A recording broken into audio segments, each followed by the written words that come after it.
छत्तीसगढ़ से लगभग 50 से 55 संगठन हमारे संपर्क में हैं। उनके प्रतिनिधि सदस्य जो है वो हमारे पास आए हुए थे। हम लोग सब मिल करके छत्तीसगढ़ अनियमित कर्मचारी मोर्चा के माध्यम से उनकी बात रख रहे हैं और ये शुद्ध रूप से एकदम प्योर 100% शुद्ध कर्मचारियों का मंच है। इसमें कोई भी राजनीतिक दल, सामाजिक कार्यकर्ता या नियमित कर्मचारी का संगठन नहीं है, ना उसके निर्देश पे चलता है। हम लोग सरकार से एक सकारात्मक पहल करना चाह रहे हैं और सरकार के लिए हम एक सुझाव रखना चाह रहे हैं कि किसी भी तरीके से जो भी मध्यस्थता का रास्ता होगा और जो भी सकारात्मक तरीके से जिसको जो मिल सके, जिसको स्थायी कर्मी बना सके उनको स्थायी कर्मी, जिसको स्थायीकरण कर सके उनको स्थायीकरण, और जिनके लिए प्लेसमेंट आउटसोर्सिंग खत्म करके उनको विभाग में समायोजित कर सके उनके लिए वो, यानी हर किसी के लिए जो सरकार नीति बनाएगी उसमें हम लोग पूरा अपना 100% सहयोग देने को तैयार हैं। केवल हम लोगों को एक जॉब सुरक्षा चाहिए। बहुत ही असुरक्षा का जीवन है। मैं आपको बताना चाहूँगा, कुछ ऐसे पद हैं जहाँ पर लोग काम करते हैं, अगर 6 महीने वो विभाग में नहीं आते तो वो काम तो अटक जाएगा। तो निश्चित रूप से वहाँ की जो प्रक्रिया में कोई विज्ञापन या ऐसा कोई बाधा नहीं होती तो अधिकारी दूसरे को रखने के लिए विवश है। अधिकारी शत्रु नहीं है और इस वजह से जब वो दूसरे को रखते हैं तो वहाँ पर जो व्यक्ति 6 महीने के लिए भी अगर पैर टूट गया या कुछ एक्सीडेंट हो गया तो वो वंचित हो जाता है काम से। तो बहुत बेहद मतलब असुरक्षा का जीवन जो है अभी अनियमित कर्मचारियों का है। हमारे यहाँ लगभग हम लोग जो है 5000 के आसपास आए हैं। इससे बहुत सारे लोगों का अभी भी कॉल आ रहा था तो उसको हमने मना किया क्योंकि अनुमति कम की थी। फिर भी उससे सबसे बहुत ज़्यादा संख्या आ गई है, मतलब 4 गुना 5 गुना ज़्यादा आ गई है। हम लोग से 54 से 55 विभाग जुड़े हुए हैं।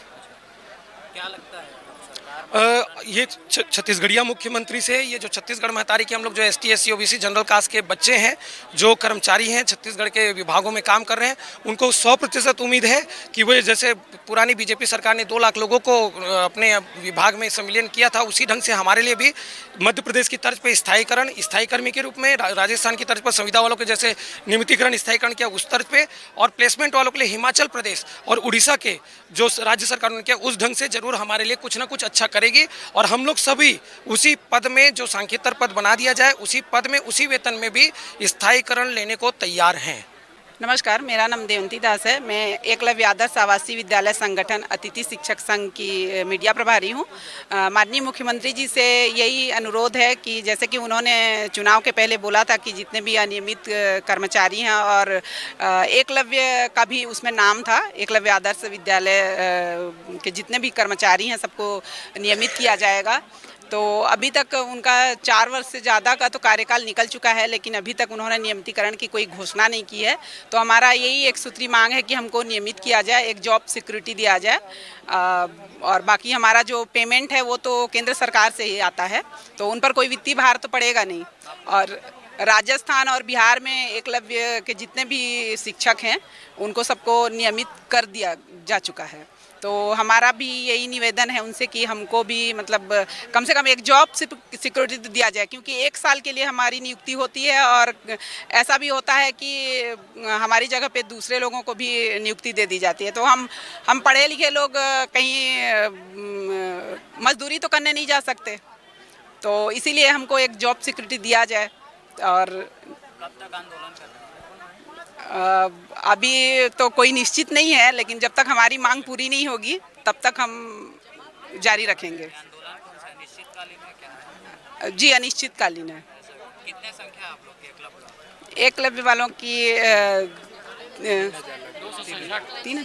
3000 हाँ, पूरे छत्तीसगढ़ में रत हैं। हम सभी नगरीय, हमारी नियुक्ति जो हुई है वो शासन के नियम के तहत हुई है और संविदा पे हुई है। हम सभी नगरीय निकाय, नगर पालिका, नगर पंचायत क्षेत्रों में कार्यरत है। वर्तमान में हमारे जो साथी हैं वो 70 हैं और हम गरीबों के उत्थान के लिए कार्य करते हैं। और हमारा जो कार्य है वो शासन की जो योजनाएं हैं, गरीबों के लिए जो योजनाएं आती हैं उसमें हम कार्यरत हैं, उसके लिए कार्यरत हैं, काम करते हैं। लेकिन अभी 2017-18 में हमको प्लेसमेंट में डाल दिया गया। वर्तमान में हम प्लेसमेंट में कार्यरत हैं। हमें पेमेंट जो है 11,252 रुपया मिलता है और नहीं जाने पे हमारी मानदेय जो है वो कट भी जाती है। किसी भी प्रकार का अन्य कोई भी मानदेय या लाभ हमें नहीं मिलता और अन्य भत्ता, कोई भी भत्ता वत्ता हमको नहीं मिलता। नियमितीकरण होने से आपको क्या क्या फायदे मिलेंगे? मैडम, नियमितीकरण होने से सबसे पहला ये रहेगा कि हमारा परिवार भी सक्रिय हो जाएगा, हमें एक निश्चित वेतनमान मिलेगा, हमारे आय में वृद्धि होगी, हमारे और जो साथी हैं, पुरुष साथी हैं, उनको अपना घर परिवार चलाने में भी एक लाभ मिलेगा। और अभी वर्तमान में हमारी उम्र इतनी हो गई है, जो 80% महिलाएं हैं, तो उनकी उम्र इतनी हो गई है कि अब वो दूसरे किसी भी अन्य क्षेत्र में जाकर कार्य नहीं कर सकती और किसी भी प्रतियोगी परीक्षा जो है उसको देने में वो अक्षम है।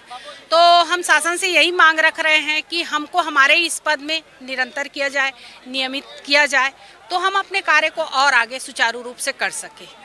यही हम चाह रहे हैं। शासन से हमारी यही मांग है कि हम अगर गरीबों के उत्थान के लिए कार्य कर रहे हैं तो हमें भी उसका लाभ दिया जाए और हमारे जीवन को थोड़ा ऊंचा उठाया जाए और हमें नियमित किया जाए। हाँ, मैं उषा शर्मा, मैं NULM राजनांदगांव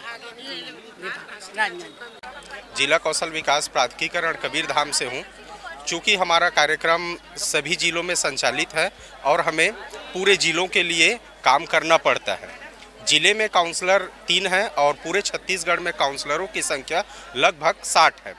हम मानदेय के अनुसार से हैं और हमको काम तो कराया जा रहा है, लेकिन हमको पिछले 6 महीने से पूरे राज्य में वेतन भुगतान नहीं किया गया है। साथ ही साथ हम लोग जो सरकार की घोषणा है उसके अंतर्गत मानदेय के रूप में जो उनसे सूची मंगाई गई थी उसके अंतर्गत आते हैं, जिसको हमें हमारे विभाग से नहीं मंगाया गया है। शासन प्रशासन से हम आवेदन निवेदन करते हैं कि वे हमारी सूची मंगाएं, वेतन को जो पूरे जिले राज्य का नहीं मिला है उसको देने की कृपा करें। धन्यवाद। कितने संख्या? ठीक है जी, चलो।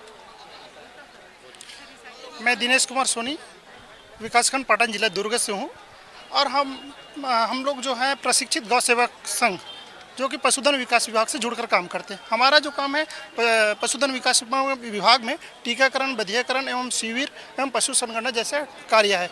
हमको सिर्फ विभाग कार्याधारित मानदेय दिया जाता है, जो कि हमारा काम 98 से चलते आ रहा है और हमको अभी तक रेगुलर मानदेय नहीं दिया जा रहा है, ना विभाग में कोई संविलियन किया गया है। हमारी मांग सिर्फ एक ही लाइन का मांग है, जो कि निश्चित मासिक मानदेय और विभाग में संविलियनीकरण। तो मैं माननीय मुख्यमंत्री जी से निवेदन करूंगा कि हमारी जो एक सूत्री मांग है उसे अतिशीघ्र प्रदाय किया जाए एवं विभाग में संविलियन किया जाए। कितने संख्या में पहुंचे और कब तक चलेगी आंदोलन आपको? ये महासंघ के माध्यम से हो रहा है, जो कि आज एक दूसरी ध्यानाकर्षण है और हमारी जो पशुधन विकास में हमारी जो संख्या है लगभग 5000 है और हमारी जो ये पहला संघ है जिसका आज तक के किसी प्रकार के मांग का पूरा नहीं किया गया है।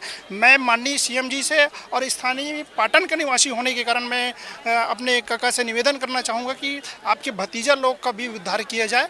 और अभी के दिन है कांग्रेस पार्टी के, जो 98 में जब दिग्विजय सिंह जी थे, है ना, उस समय का जो ये पशुधन विकास विभाग में गौ सेवा का ट्रेनिंग दिया जाता था, आज तक हम लोग का मानदेय पूरा नहीं हुआ है। जिला मुंगेली से शिक्षा विभाग से आया हूँ सर, अतिथि शिक्षक जिला मुंगेली। जो पिछले बहुत लंबे समय से हम high school, middle school, primary school में सेवा देते चले आ रहे हैं। बहुत कम मानदेय भी है, जैसे कि चाहे हमारा मानदेय 4000 रुपये है और बहुत दिनों से हम सेवा देते चले आ रहे हैं स्कूल में। हाई स्कूल हो, चाहे मिडिल स्कूल हो, चाहे प्राइमरी स्कूल हो।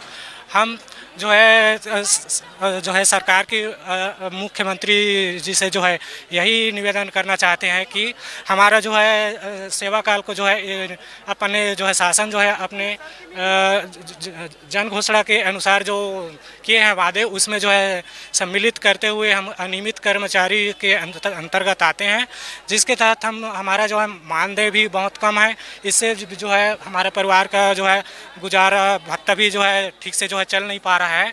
तो आदरणीय जो है मुख्यमंत्री महोदय से यही निवेदन है कि हम अतिथि शिक्षक, स्थानीय अतिथि शिक्षक जिला मुंगेली जो है समस्त जो है अतिथि शिक्षकों को जो है नियमितीकरण किया जाए। हालांकि हमारा जो है पेमेंट 4000 रुपये दे, इससे फिर भी से संतुष्ट रहेंगे।